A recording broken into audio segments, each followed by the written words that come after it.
Assalamu alaikum dear students. Hopefully you are all doing well. Welcome to the platform of Nana Academy. I am your host Mohammad Zulkarnain. तो students आज के इस video के अंदर हम 9th class biology जो हमारी new book है उसका नेक्स्ट टॉपिक स्टार्ट करेंगे जिसका टाइटल है हमारे पास domain bacteria and domain eukarya. Students इससे पिछले लेक्चर के अंदर हमने डोमेन आर्की को स्टडी किया और उससे पिछले लेक्चर के अंदर हमने 3 डोमेन क्लासिफिकेशन सिस्टम को देखा। हमने देखा कि एक साइंटिस्ट थे जिनका नाम था कार्ल बोस। उन्होंने किंगडम से ऊपर एक और टैक्सोन मुतारिफ करवाया जिसे डोमेन का नाम दिया गया। इस 3 डोमेन क्लासिफिकेशन सिस्टम का मकसद ये था कि प्रोकैरियोट्स और यूकैरियोट्स, ठीक है, इसको ये तो पहले अलग थे, लेकिन प्रोकैरियोट्स के अंदर वो जो बैक्टीरिया थे ना प्रोकैरियोट्स, उनके अंदर वाज़ेह न्यूक्लियस मौजूद नहीं होता था। उनके अंदर एक और कैटेगरी थी, ठीक है, जो कि एंशिएंट बैक्टीरिया की थी जिसे हम आर्की कहते हैं, ठीक है, और एक जो न्यू बैक्टीरिया जिसे हम बैक्टीरिया कहते हैं। इन दोनों को फर्क करना था, इसी वजह से उसने 3 डोमेन्स मुतारिफ करवाई। एक डोमेन आर्की जिसके अंदर एक किंगडम है जिसका नाम है किंगडम आर्की बैक्टीरिया, मतलब एंशिएंट बैक्टीरिया। उसकी खुसूसियात हमने पिछले लेक्चर के अंदर स्टडी कर ली। तो फ्रेंड्स बाकी के जो 2 डोमेन्स हैं, एक डोमेन ठीक है, एक डोमेन बैक्टीरिया है और एक डोमेन यूकैरिया है, इसको हम आज के लेक्चर के अंदर स्टडी करते हैं। स्टूडेंट्स डोमेन बैक्टीरिया को स्टार्ट करते हैं।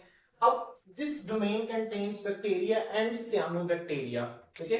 अब स्टूडेंट्स यहाँ पे आपने ज़हन में रखना है, हमने इससे पिछले लेक्चर के अंदर डोमेन आर्की को स्टडी किया, ठीक है। हमने देखा कि उसके कुछ जानदार जो है वो फोटोसिंथेसिस करते हैं, ठीक है, लेकिन वो जो फोटोसिंथेसिस के नतीजे में ऑक्सीजन खारिज नहीं करते, ऑक्सीजन रिलीज नहीं करते, ठीक है। फोटोसिंथेसिस क्या होता है? एक ऐसा अमल है जिसमें पौधे सूरज की रोशनी की मौजूदगी में अपनी खुराक तैयार करते हैं।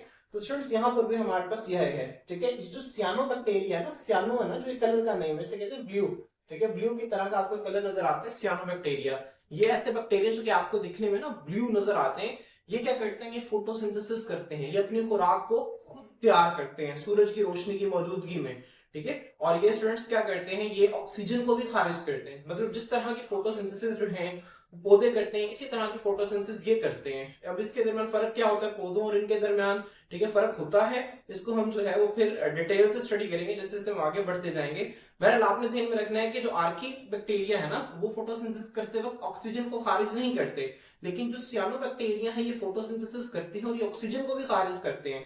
लेकिन जो दूसरे जिसको हम सिर्फ बैक्टीरिया कहते हैं स्टूडेंट्स, ये अपनी खुराक को तैयार नहीं करते, ये फोटोसिंथेसिस नहीं करते, बल्कि ये क्या है? ये हेटेरोट्रॉप्स हैं। हेटेरोट्रॉप्स से क्या मुराद होता है? ऐसे जानदार जो अपनी खुराक को तैयार नहीं करते बल्कि दूसरे जानदारों पर मुनहसिर होते हैं अपनी खुराक के लिए। तो बैक्टीरिया क्या है? ये हेटेरोट्रॉप्स हैं, और जो इसके अंदर दूसरे जानदार आते हैं सियानोबैक्टीरिया, ये क्या है? ये ऑटोट्रॉप्स हैं। समझ आ रही है स्टूडेंट्स? इस वजह से इस डोमेन के अंदर 2 तरह के जानदार हैं, एक बैक्टीरिया और दूसरे सियानोबैक्टीरिया। आपने इसको ध्यान में रखना है। बैक्टीरिया जो है वो हेटेरोट्रॉप्स होते हैं, सियानोबैक्टीरिया ऑटोट्रॉप्स होते हैं। हम इसको आगे देखेंगे। स्टूडेंट्स आपकी बुक के अंदर इसको पैराग्राफ की शक्ल में लिखा हुआ है, मैंने हर लाइन का एक पॉइंट बना दिया। जब आपको पेपर में लॉन्ग क्वेश्चन आएगा या इनफैक्ट शॉर्ट क्वेश्चन भी आपसे पूछे जाएंगे तो आपसे इन्हीं पॉइंट्स की शक्ल में पूछे जाएंगे। तो आपने हर लाइन का एक पॉइंट बना लेना है और अपनी बुक पे से नोट डाउन कर लेना है, ठीक है। तो स्टूडेंट्स आइए देखते हैं। हमारे पास इसका सबसे पहला पॉइंट है cell wall. There cell wall is made of peptidoglycan. Students हमने इससे पिछले लेक्चर के अंदर जब हमने आर्की को देखा था तो हमने वहां पे देखा था कि उनकी जो सेल वॉल है वो पेप्टाइडोग्लाइकेन से मिलकर नहीं बनी होती, ठीक है, बल्कि हम उनकी सेल वॉल जो है वो पॉलीपेप्टाइड से मिलकर बनी हुई थी, ठीक है। अगर आपको याद हो, अगर आप पिछला देखें किंगडम, ठीक है, जो आर्की है ना डोमेन आर्की, उसके सेल वॉल देखें तो उसकी जो सेल वॉल वहां पे लिखा हुआ था उसकी पेप्टाइडोग्लाइकेन से मिलकर नहीं बनी होती। और मैंने आपको तब बताया था कि पेप्टाइडोग्लाइकेन जो है ये सेल वॉल बनाते हैं यू बैक्टीरिया की। जो सही बैक्टीरिया आज मौजूद है ना, जो पुराने बैक्टीरिया थे उनमें पेप्टाइडोग्लाइकेन मौजूद नहीं होता था, लेकिन जो न्यू बैक्टीरिया आज मौजूद है इनकी सेल वॉल के अंदर पेप्टाइडोग्लाइकेन होता है। तो यही लिखा हुआ है कि इनकी जो सेल वॉल है किससे मिलकर बनी होती है? पेप्टाइडोग्लाइकेन से। एक मटेरियल का नाम है जिससे सेल वॉल इनकी मिलकर बनी होती है। तो स्टूडेंट्स नेक्स्ट है अक्यूरेंस। अक्यूरेंस का मतलब होता है पाया जाना, ठीक है। ये कहां पर पाए जाते हैं आप इनको देखना है। दे आर फाउंड, ठीक है, ये कहां पाए जाते हैं? दे आर पाए जाते हैं। फाउंड का मतलब, फाइंड का मतलब होता है, ठीक है, ढूंढना, ठीक है। फाउंड मतलब पाया जाना, ठीक है। ये कहां पर पाए जाते हैं? ऑल इन्वायरमेंट्स, तमाम माहौल के अंदर पाए जाते हैं। जैसे इससे पिछले हमने देखे थे ना, ठीक है, जो हमने डोमेन आर्की के अंदर जानदार देखे थे, हमने कहा था कि वो एक्सट्रीम एनवायरमेंट्स के अंदर ज्यादा पाए जाते हैं। एक्सट्रीम एनवायरमेंट जहां पर जो है वो रहने के लिए हालात ज्यादा सख्त होते हैं, ज्यादा सख्त कंडीशंस होती है, जहां पर जिंदा रहना ज्यादा मुश्किल होता है, वहां पर वो ज्यादा सर्वाइव करते हैं। क्यों? क्योंकि वो सख्त हालात को बर्दाश्त करने की सलाहियत रखते हैं। उनके जिस्म के अंदर, उनकी सेल मेम्ब्रेन के अंदर इस खास किस्म के लिपिड्स होते हैं जो कि उन्हें सख्त माहौल में रहने के काबिल बनाते हैं। लेकिन ये जो बैक्टीरिया है ये भी तकरीबन तमाम एनवायरनमेंट में पाए जाते हैं, इंक्लूडिंग सॉइल, मिट्टी के अंदर, वाटर, पानी में, एयर, हवा में। हमारे इर्द गिर्द हमारे हवा में बैक्टीरिया मौजूद है, ठीक है, हमारे पानी में मौजूद है, ठीक है, हमारे हाथों पर भी, इनफैक्ट हर जगह, हमारे माहौल में, इर्द गिर्द हर जगह जिस चीज को हम टच करते हैं वहां पे बैक्टीरिया मौजूद है। In the and in the bodies of organism, और इनफैक्ट हमारे जिस्म के अंदर भी बैक्टीरिया मौजूद है, ठीक है। तो ये तकरीबन हर जगह पर पाए जाते हैं, आपने इसको ज़हन में रखना है। फ्रेंड्स नेक्स्ट है पॉइंट आप बनाएंगे सेलुलर ऑर्गेनाइजेशन। ऑर्गेनाइजेशन का मतलब होता है तरतीब देना। सेलुलर ऑर्गेनाइजेशन का मतलब है सेल्स को तरतीब देना, ठीक है। सेलुलर ऑर्गेनाइजेशन का क्या मतलब है? सेल्स को तरतीब देना। सेल्स को तरतीब देने से यहाँ पर क्या मुराद है? स्टूडेंट्स हमारे पास कुछ जानदार होते हैं जो एक सेल वाले होते हैं, उन्हें हम कहते हैं यूनिसेलुलर। अगर आपको याद हो, आपने 5 किंगडम क्लासिफिकेशन सिस्टम में जब रॉबर्ट विटेकर का हमने 5 किंगडम क्लासिफिकेशन सिस्टम देखा था, हमने वहां पर पढ़ा था कि जानदारों को 2 बुनियादों पर क्लासिफाई किया जाता है, एक मोड ऑफ सेलुलर ऑर्गेनाइजेशन और एक मोड ऑफ न्यूट्रिशन की बुनियाद पर। तो मोड ऑफ सेलुलर ऑर्गेनाइजेशन मैंने आपको वहां पर भी बताया था। तो अगर एक सेल होगा उसे हम यूनिसेलुलर कहेंगे, अगर ठीक है कई सारे सेल आपस में इकट्ठे रह रहे हैं हम इसे कॉलोनियल कहेंगे, कॉलोनी बना ली है। और अगर कई सारे सेल्स हैं हम उसे मल्टी सेलुलर कहेंगे, क्योंकि बहुत सारे सेल्स है, लाखों करोड़ों सेल से मिलकर बनाए जानदार, ठीक है। तो स्टूडेंट्स ये क्या है, इनमें सेल्स की तरतीब क्या है? ये एक ही सेल वाले जानदार हैं, दे आर यूनिसेलुलर। और ये बात आपने ज़हन में रखनी है, जितने भी बैक्टीरिया हैं, ठीक है, जितने भी बैक्टीरिया हैं वो सारे के सारे यूनिसेलुलर हैं, ठीक है। तो मैंने आपको बताया था ना, हम जब 5 किंगडम्स, ठीक है, 5 किंगडम्स जब मैंने आपको बताए थे, तो उसमें जो बैक्टीरिया, जो किंगडम मुनेरा था, जो बैक्टीरिया वाला किंगडम था, वो सारे के सारे यूनिसेलुलर हैं। प्रोटिस्टा है दूसरा किंगडम, ठीक है, हम इसको आगे भी पढ़ेंगे, उसके अंदर कुछ जानदार यूनिसेलुलर हैं और कुछ जो है वो मल्टी सेलुलर है, कुछ के अंदर ज्यादा सेल्स पाए जाते हैं। तो फ्रेंड्स नेक्स्ट हमारे पास इसका हैबिटेट। हैबिटेट का मतलब होता है मस्कन, रहने की जगह, ठीक है। तो स्टूडेंट्स ये रहते किस तरह से? मोस्ट ज्यादातर लिव सॉलिटरी। सॉलिटरी का मतलब होता है अकेले, ठीक है। ज्यादातर जानदार क्या करते हैं?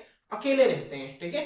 अच्छा, ऑर्थो, ऑर्थो का मतलब होता है अगरचा के, ठीक है, ये उर्दू में इस्तेमाल होता है अगरचा। सम फॉर्म चेंज, कुछ जो है वो चेंज बना लेते हैं। मिसाल के तौर पर एक बैक्टीरिया ये है, ठीक है, इस तरह से देखेंगे है भी जानदार, यूनिसेलुलर है, लेकिन इन यूनिसेलुलर ने मिलकर क्या बना ली? चेन बना ली है, ठीक है। क्लस्टर्स, क्लस्टर्स किसे कहते हैं? क्लस्टर्स का मतलब इस तरह से ना एक मजमा बना लिया, एक जमगट्ठा बना लिया इन्होंने, ठीक है, ये क्लस्टर्स हैं। और कॉलोनीज, कॉलोनीज का मतलब यही होता है स्टूडेंट, जब 10-12 बंदे इकट्ठे रह रहे हो तो हम कह देते हैं कॉलोनी है। तो इस तरह जब 10, ठीक है, काफी सारे जो यूनिसेलुलर ऑर्गेनिज्म है ना, एक एक सेल वाले जानदार है, ठीक है, वो इस तरह पढ़कर यही है, ठीक है। जब काफी सारे इकट्ठे रह रहे हैं तो हम कह रहे हैं कि इन्होंने क्या बना ली? कॉलोनी बना ली है। तो ज्यादातर बैक्टीरिया जो है वो अकेले रहते हैं, लेकिन कुछ जो है वो चेन्स बना लेते हैं, क्लस्टर्स बना लेते हैं, कॉलोनीज बना लेते हैं सेल्स की, ठीक है। तो होपफुली आपको यहाँ तक समझ आ गया होगा। अब स्टूडेंट्स इनकी न्यूट्रिशन देखते हैं। न्यूट्रिशन का मतलब है खुराक हासिल करने का जरिया, या खुराक को किस तरह से हासिल करते हैं। मोस्ट और हेटेरोट्रॉफिक। इन हेटेरोट्रॉफिक से क्या मुराद है? मैंने आपको पहले बताया, ऐसे जानदार जो कि अपने खुराक को तैयार नहीं कर सकते उन्हें हेटेरोट्रॉफ्स कहते हैं। तो इनमें से ज्यादातर हेटेरोट्रॉफिक होते हैं। Some have chlorophyll. Chlorophyll students क्या होता है? ये ग्रीन कलर का एक, ठीक है, ग्रीन कलर की एक चीज है जो कि पौधों में मौजूद होती है, ठीक है। आपने देखा होगा पौधों के पत्तों का कलर क्या होता है? सब्ज होता है, ग्रीन होता है। तो उनका कलर ग्रीन क्यों होता है? क्योंकि उनके अंदर एक चीज मौजूद होती है जिसका नाम है क्लोरोफिल। क्या नाम है? क्लोरोफिल। और वो जो क्लोरोफिल है ना, वो सूरज की रोशनी को जज़ब करता है, और सूरज की रोशनी को जज़ब करके पौधे के लिए फोटोसिंथेसिस करता है, खुराक तैयार करता है, ठीक है। अब मैंने आपको बताया था ना, सियानोबैक्टीरिया भी क्या करते हैं? ये भी फोटोसिंथेसिस करते हैं, ये भी सूरज की रोशनी में खुराक तैयार करते हैं। तो इनके पास भी वही ग्रीन चीज होती है जिसे क्लोरोफिल कहते हैं, क्योंकि सूरज की रोशनी को जज़ब करेगी और खुराक तैयार करेगी। और मैंने आपको बताया था कि ये भी पौधों की तरह की फोटोसिंथेसिस करते हैं, तो पौधों की तरह का क्लोरोफिल इनके पास भी मौजूद होता है। तो स्टूडेंट्स ज्यादातर हेटेरोट्रॉफिक होते हैं, मतलब अपने खुराक को तैयार नहीं करते, लेकिन कुछ के पास क्या होता है? क्लोरोफिल होता है एंड कैरी आउट फोटोसिंथेसिस। और वो कुछ कौन है? वो कुछ सियानोबैक्टीरिया हैं, समझ आ रही है, ठीक है। तो इनके पास क्या होता है? क्लोरोफिल होता है, ठीक है, जो कि फोटोसिंथेसिस परफॉर्म करते हैं, समझ आ रही है स्टूडेंट्स। अच्छा, मैंने आपको यहाँ पे बताया था सियानो का मतलब होता है ब्लू, ये ब्लू बैक्टीरिया। और अभी आप देख रहे हैं, मैं आपको कह रहा हूँ कि क्लोरोफिल तो है ग्रीन, ठीक है। तो इनका कलर जो इनके पास क्लोरोफिल होता है, तो इनका कलर ग्रीन होता है कि ब्लू होता है, ठीक है। तो कंफ्यूज ना हो, इनका कलर जो है ब्लू ग्रीन दोनों होते हैं, ठीक है, मतलब ब्लूइश ग्रीन, ठीक है, दोनों का मिला जुला इनका कलर होता है, ठीक है, जिसकी वजह से, और ग्रीन जो है क्लोरोफिल मौजूद होता है जिसकी वजह से फोटोसिंथेसिस करते हैं। ब्लू कलर की इनके पास और चीजें मौजूद होती हैं, इनकी वजह से इनका कलर जो है वो ब्लू नजर आता है, ठीक है। आपने यहाँ पे कंफ्यूज नहीं होना, इसको ध्यान में रखना है। अब स्टूडेंट्स इस तरह हमने देखा था कि डोमेन आर्की के अंदर सिर्फ एक किंगडम था जिसका नाम था किंगडम आर्की बैक्टीरिया। इस तरह जो किंगडम यू बैक्टीरिया है इसके अंदर भी, ठीक है, जो डोमेन है ना बैक्टीरिया, इसके अंदर भी एक किंगडम है जिसका नाम है kingdom you bacteria. This domain contains kingdom you bacteria. जिस तरह हमने आर्की का मतलब पढ़ा था ना, आर्की का मतलब होता है एंशिएंट बैक्टीरिया। इसी तरह यू बैक्टीरिया का मतलब क्या है? यू का मतलब है ट्रू बैक्टीरिया, मतलब ये सही बैक्टीरिया हैं जो आज पाए जाते हैं, ठीक है। तो this domain contains kingdom you bacteria. You का मतलब क्या है? ट्रू, और बैक्टीरिया का मतलब बैक्टीरिया, ठीक है। ये यूनिसेलुलर एक सेल वाले जानदार हैं, तो ये ट्रू बैक्टीरिया है। अब स्टूडेंट्स इसकी अहमियत क्या है, ठीक है, बैक्टीरिया की सिग्निफिकेंस। अगली हेडिंग आपकी बनेगी सिग्निफिकेंस की। सिग्निफिकेंस का मतलब होता है अहमियत। सम बैक्टीरिया कॉज डिजीजेस, बहुत सारे ऐसे बैक्टीरिया हैं, ठीक है, जो कि हमारे जिस्म के अंदर क्या करते हैं? बीमारियां फैलाते हैं। आपने इसको ध्यान में रखना है। बहुत सारे बैक्टीरिया हमारे जिस्म के अंदर बीमारियां फैलाते हैं। आपने बहुत सारी बीमारियां सुनी होंगी, नमूनिया है, और पाँव के, उंगलियों के काफी सारे इन्फेक्शन जो हैं, ये जो है बैक्टीरिया की वजह से होते हैं। तो आपने इसको ध्यान में रखना है कि बैक्टीरिया हमारे जिस्म के अंदर बहुत सारी खतरनाक किस्म की बीमारियां जो है बैक्टीरिया की वजह से होती हैं। हम सुना है ना आपने, इन्फेक्शन हो गए। इन्फेक्शन का मतलब ही क्या होता है? इन्फेक्शन का मतलब ये होता है कि जरासीम का जिस्म के अंदर फैल जाना, ठीक है, स्प्रेड ऑफ माइक्रो ऑर्गेनिज्म, इसे इन्फेक्शन कहते हैं। तो अगर उसके अंदर, जिस जख्म के अंदर बैक्टीरिया फैल गए, तो हम कहेंगे ये बैक्टीरियल इन्फेक्शन हो गया, बैक्टीरिया की वजह से बीमारी हुई है।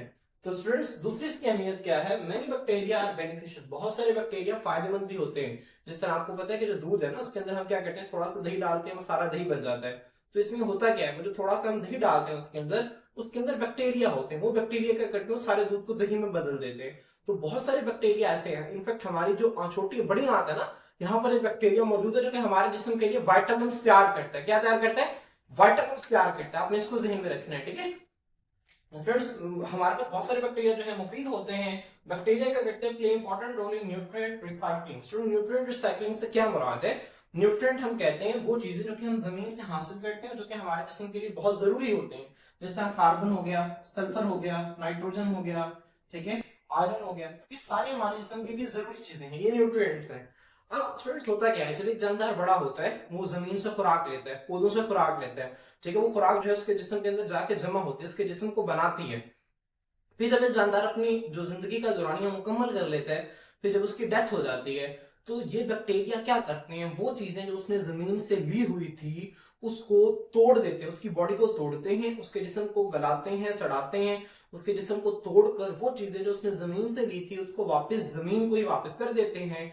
अब स्टूडेंट्स उसमें होता क्या? फर्स्ट पहले उसने नाइट्रोजन लिया था, कार्बन लिया था, सल्फर लिया था। अभी बैक्टीरिया क्या करते हैं? उसके जिस्म को तोड़ते हैं, तोड़ने के बाद सारी चीजें जमीन में चली जाती हैं। जब जमीन में चली गई हैं तो दोबारा उन्हें नया, ठीक है, दोबारा पौधे क्या करेंगे? उनको जज़ब करेंगे और नया पौधा उगेगा। उन पौधों को आगे नए जानदार खाएंगे, फिर उन नए जानदारों के फिर जब डेथ होगी फिर वो जमीन में चले जाएंगे, फिर ये बैक्टीरिया उन्हें तोड़ देंगे। और फिर इस तरह से ना स्टूडेंट्स इन न्यूट्रिएंट्स है ना जो ये साइकिल होते रहते हैं, रिसाइकिल होते रहते हैं, ठीक है, ये नए जानदारों के अंदर मुसलसल आते रहते हैं। इसे कहते हैं न्यूट्रिएंट रिसाइक्लिंग।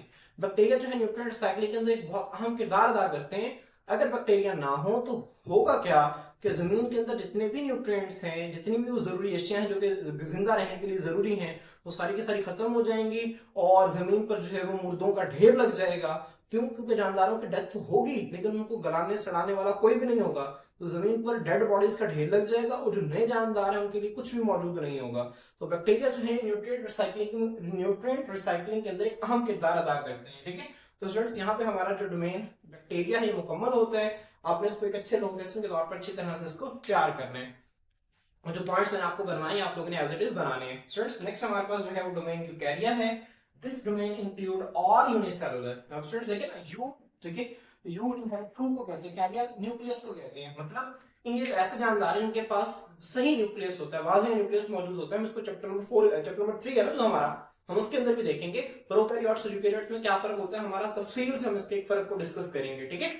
तो स्टूडेंट्स ये हमारे पास ऐसे जानदार हैं, ठीक है, यूकैरिया, जिनके अंदर सही न्यूक्लियस मौजूद होता है। ये जो डोमेन है ना इंक्लूड ऑल यूनिसेलुलर, इस डोमेन के अंदर तमाम एक सेल वाले जानदार और मल्टी सेलुलर यूकैरियोट। एक सेल वाले यूनिसेलुलर, मल्टी सेलुलर मतलब इनके पास कई सारे किस्म के सेल्स हैं, ठीक है, हजारों लाखों सेल्स हैं, उन्हें मल्टी सेलुलर कहते हैं। तो इनके अंदर यूनिसेलुलर भी पाए जाते हैं और मल्टी सेलुलर जानदार भी पाए जाते हैं। अब स्टूडेंट्स देखें, they have complex eukaryotic cells, ठीक है। अब आप प्रोकैरियोट के जब हम इससे अगले चैप्टर के अंदर पढ़ेंगे ना सेल चैप्टर को, तो हम लोग वहां पे देखेंगे कि जो यूकैरियोट का सेल है इसके अंदर कितनी तरह की चीजें पाई जाती हैं, ठीक है, जो कि सेल को उसका काम करने में मदद देती हैं। तो जब हम इनके सेल को देखते हैं बहुत ही पेचीदा चीज हमें नजर आती है कि इसके अंदर इतनी सारी चीजें पड़ी हुई हैं जबकि प्रोकैरियोट है ना, जो अगर हम आर्किबैक्टीरिया या सियानोबैक्टीरिया इनके सेल को देखते हैं तो बहुत सादा से होते हैं। तो इसी वजह से उसने लिखा हुआ है कि फर्स्ट कॉम्प्लेक्स है पेचीदा सही न्यूक्लियस वाले सेल्स होते हैं जिनमें न्यूक्लियस होता है and other membrane bounded organelles.